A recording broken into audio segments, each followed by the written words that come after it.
Hello students, let's continue with Swami Vivekananda's poem Kali the Mother. Students, this session is going to be divided into two parts. In the first part, we will have a detailed analysis of the text of the poem, and in the second part, we will have a brief discussion on the style and the language of this poem. Students, इस session के दो भाग रहेंगे. पहले हम इस poem की जो टेक्स्ट है उसकी व्याख्या करेंगे और उसके साथ ही दूसरे भाग में हम इस पोएम की भाषा और शैली के बारे में विचार करेंगे. ये पोएम, जैसा कि हम पिछले सेशन में पढ़ चुके हैं, is an invocation to goddess Kali. Swami Vivekananda माता काली को संबोधित कर रहे हैं इस पोएम में.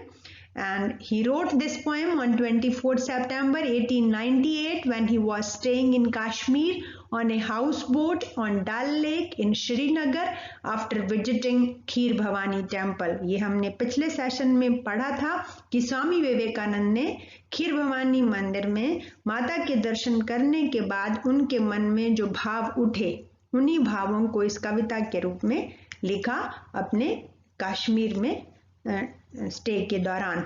और इस कविता में वो देवी माँ काली की महाकाली स्वरूप का आह्वान कर रहे हैं. And he also shows how the whole universe is a stage for the goddess terrible and frenzied dance.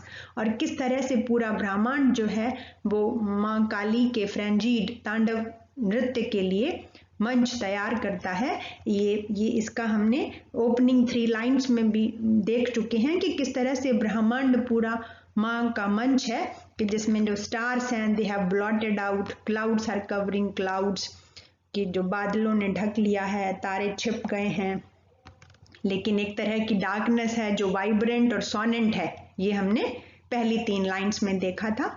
अब हम आगे देखते हैं स्वामी विवेकानंद क्या कहते हैं. In the roaring, whirling wind are the souls of a million lunatics just loose from the prison house, wrenching trees by the roots, sweeping all from the path. Students, इसको explain करने से पहले हम इसके डिफिकल्ट वर्ड्स का meaning देखते हैं.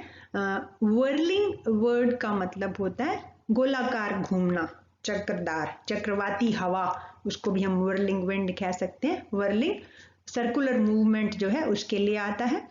Second line में आपकी स्क्रीन पे जो हाईलाइटेड वर्ड है ल्यूनेटिक्स. ल्यूनेटिक्स का मतलब होता है पागल, insane people.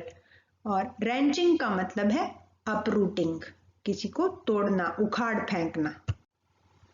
In the roaring whirling wind, अब हवा जो है it is just moving in a circular motion and it is producing the roaring sound. ऐसे लग रहा है कि हवा गोल गोल घूमते हुए गर्जना कर रही हो. So this is the roaring sound of the wind which is Audible.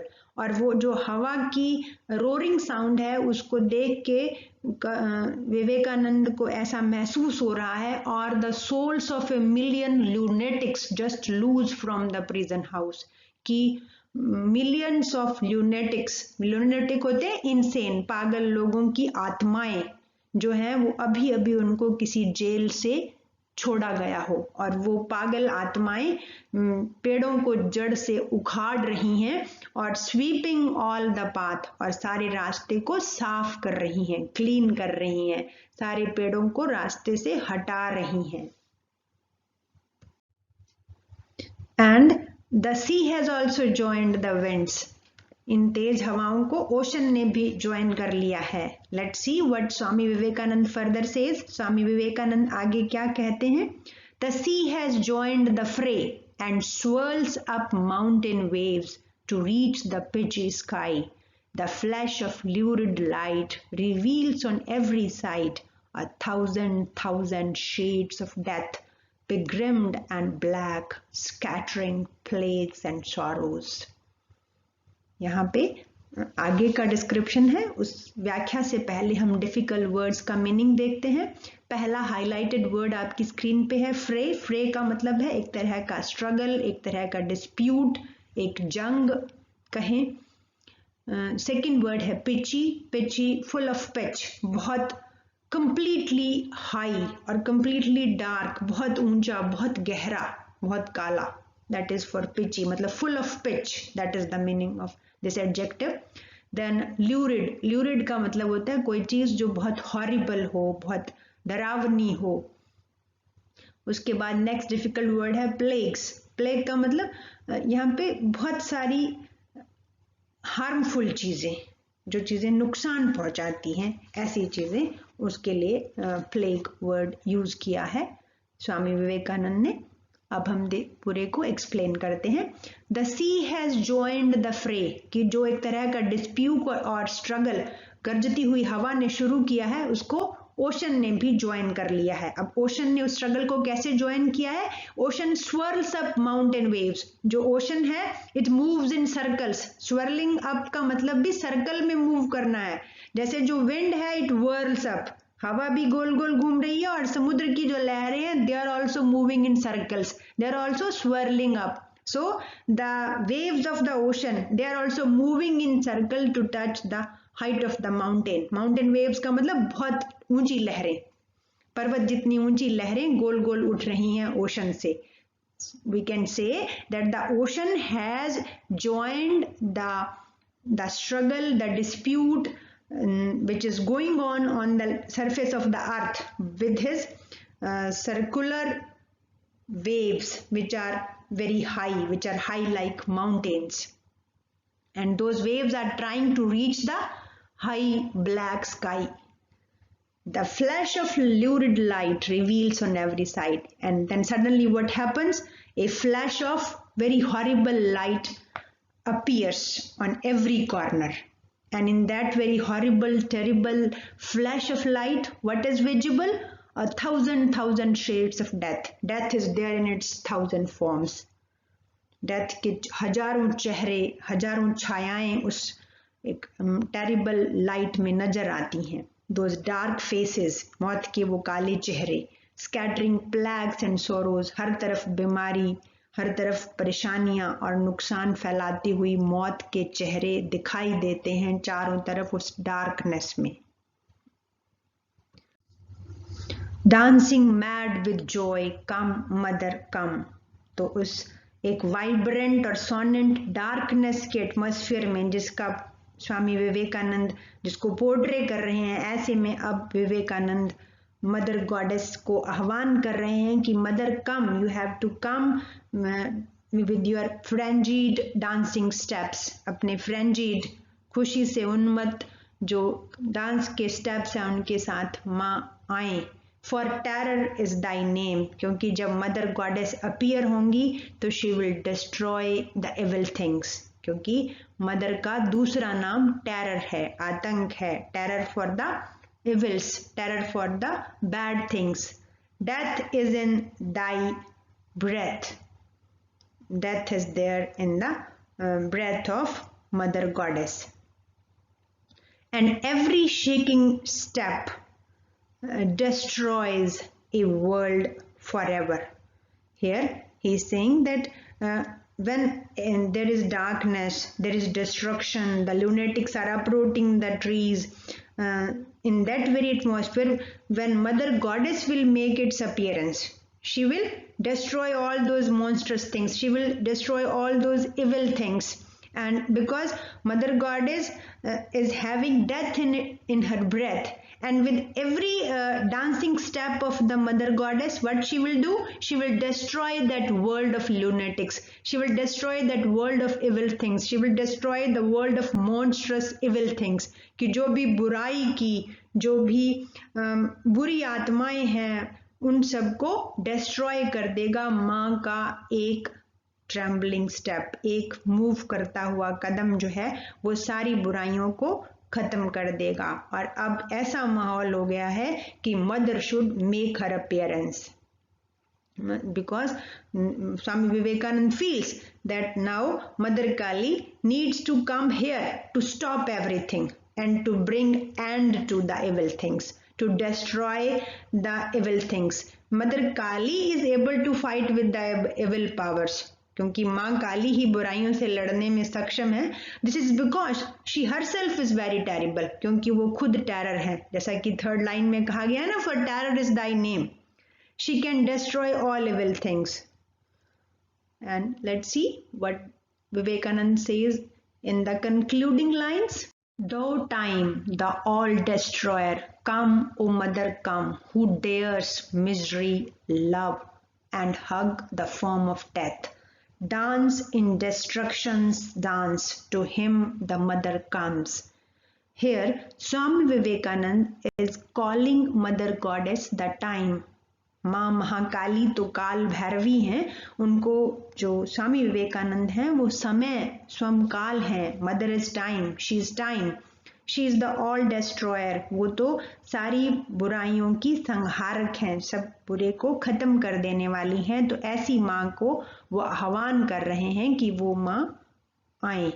Who dares misery, love and hug the form of death, वो लोग, वो evil forces who appear to be miserable, who appear to spread misery. misery का मतलब होता है दुख, परेशानियां, जो सब जगह दुख और परेशानियां फैलाते हैं, जो भी चीजें हमारे धरती पे एग्जिस्टेंस के लिए खराब हैं वो फैलाते हैं, उन सब को अंत करने के लिए मदर आएंगी। Mother goddess will come and she will there to make those evil people hug the form of death. Hug होता है एम्ब्रेस करना, गले मिलना, मतलब उन लोगों को डिस्ट्रॉय करने के लिए, उन लोगों को डेथ तक पहुंचाने के लिए जो इविल चीजें हैं, मदर गॉडेस विल अपीयर।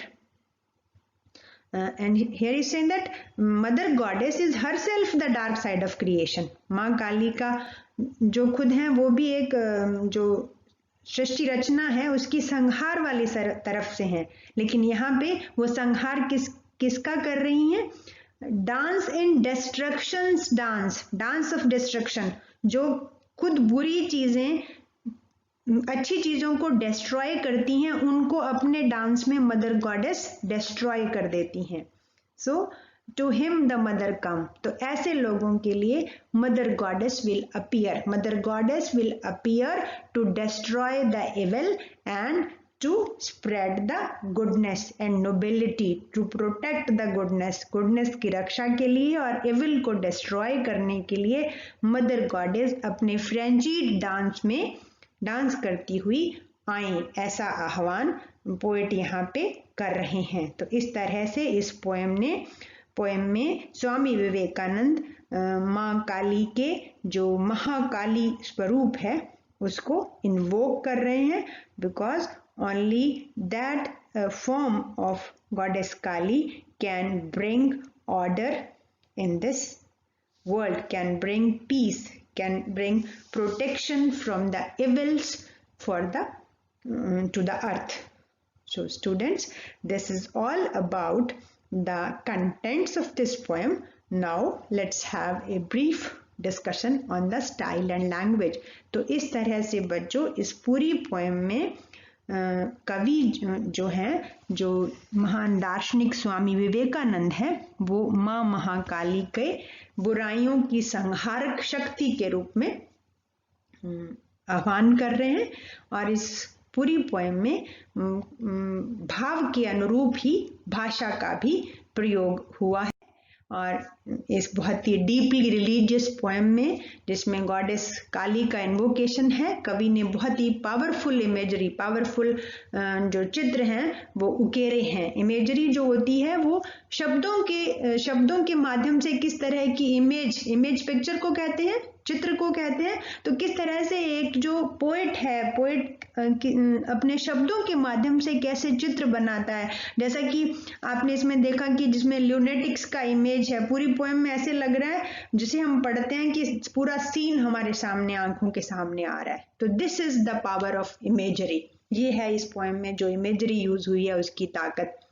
दूसरी चीज इस पोएम में स्वामी विवेकानंद ने पर्सनिफिकेशन यूज किया है। Personification, it is a poetic device when an abstract idea और ए थिंग इज पर्सनिफाइड। किसी भी एब्स्ट्रैक्ट चीज को ह्यूमन बीइंग मान लिया जाता है, उसका मानवीकरण किया जाता है, तो उसका भी इस कविता में यूज हुआ है। जैसे हवा को मानवीकृत किया है, तभी तो ये दिखाया ना कि हवा ऐसे चल रही है जैसे पेड़ उखाड़ रही हो, हवा ऐसे चल रही है जैसे खूब गर्जना कर रही हो। ऐसे ही समुद्र को कि the C joints the fray, कि ओशन है वो भी बैटल को ज्वाइन कर रहा है, तो मानो ओशन कोई ह्यूमन बीइंग हो, तो सी को भी पर्सनिफाई किया है। अगली चीज है कि इस पोएम की जो अपील है उसको स्वामी विवेकानंद का भाव तो है ही बहुत इफेक्टिव, बहुत स्ट्रांग, बहुत पैशनेट, लेकिन जो शब्द हैं, जो पोएटिक डिवाइस है वो भी उसके बिल्कुल इन ट्यून है। एलिट्रेशन का यूज है वो भी इसको बहुत अपीलिंग बनाता है। जैसे इस पोएम में एक लाइन है, the clouds are covering clouds. इस लाइन में सी जो है क का साउंड प्रोड्यूस कर रहा है और उसका रिपीटिशन है, the clouds are covering clouds, इसमें क। Then there is another line in the poem, dance in destruction's dance। इस लाइन में ड साउंड का रिपीटिशन है, तो किस तरह से ये जो रिपीटिशन है इसको बहुत एम्फेटिक और म्यूजिकल बनाता है, that is also to be noted. वो भी बहुत देखने वाली बात है कि किस तरह से एलिटरेशन का, रिपीटिशन का, जिसको हिंदी में अनुप्रास अलंकार कहते हैं, उसका भी इस पोएम में प्रयोग हुआ है। So students, this is all about this highly religious poem. Thank you.